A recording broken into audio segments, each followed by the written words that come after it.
श्री अंगिरा जी। महर्षि अंगिरा भी ब्रह्मा के एक मानस पुत्र और प्रजापति है। इनकी तपस्या और उपासना इतनी तीव्र थी कि इनका तेज और प्रभाव अग्नि की अपेक्षा भी अधिक बढ़ गया। उस समय अग्निदेव भी जल में रहकर तपस्या करते थे।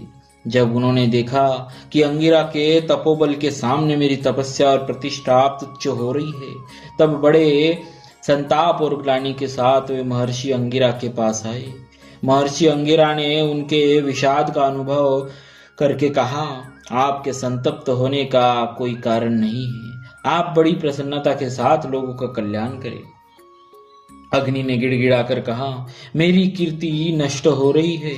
अब मुझे कोई अग्नि कहकर सम्मान नहीं करेगा। आप प्रथम अग्नि हैं और मैं द्वितीय अग्नि हूँ। उस समय महर्षि अंगिरा ने कहा, आप अग्नि के रूप में देवताओं को भोजन पहुँचाए और स्वर्ग चाहने वालों को उनका मार्ग बताए तथा अपनी दिव्य ज्योति द्वारा मुमुक्षुओं का अंतःकरण शुद्ध करे। मैं आपको पुत्र के रूप में वर्ण करता हूँ। अग्निदेव ने बड़ी प्रसन्नता के साथ उनकी बात स्वीकार की और बृहस्पति नाम से उनके पुत्र के रूप में प्रसिद्ध हुए। कहीं कहीं ऐसी कथा भी आती है कि अंगिरा अग्नि के पुत्र है।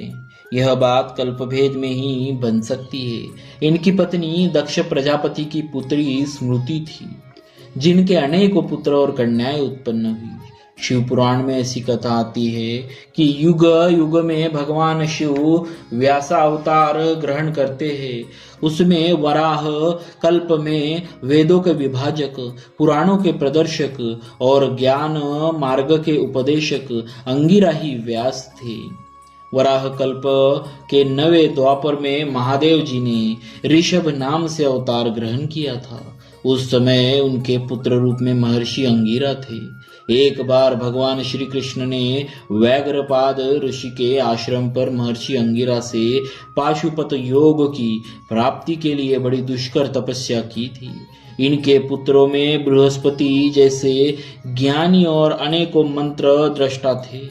ये देवर्षि नारद के साथ विचरते रहते और वृत्तासुर के पूर्व जन्म में जबकि वह चित्रकेतु था, इन्होंने उसकी इच्छा पूर्ण करने के लिए उसे पुत्र प्रदान किया और पुत्र के मर जाने पर उसे संसार से वैराग्य का उपदेश करके भगवत प्राप्ति का मार्ग बताया, जिससे चित्रकेतु को भगवत प्रेम की प्राप्ति हुई। अभी थोड़े दिन हुए महर्षि अंगिरा रचित एक भक्ति दर्शन प्राप्त हुआ है। उसमें भक्ति शास्त्र की बड़ी ही मार्मिक और पूर्ण व्याख्या हुई है। एक महर्षि अंगिरा की स्मृति भी है, जिसमें धर्म कर्म का बड़ा सुंदर निरूपण है।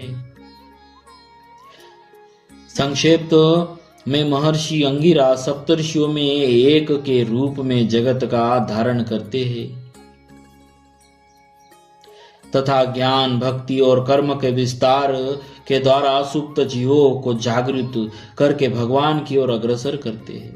पुराणों में इनका चरित्र भी विस्तार से मिलता है। बोलिए श्री अंगिरा जी महाराज की जय। भक्तवत्सल भगवान की जय।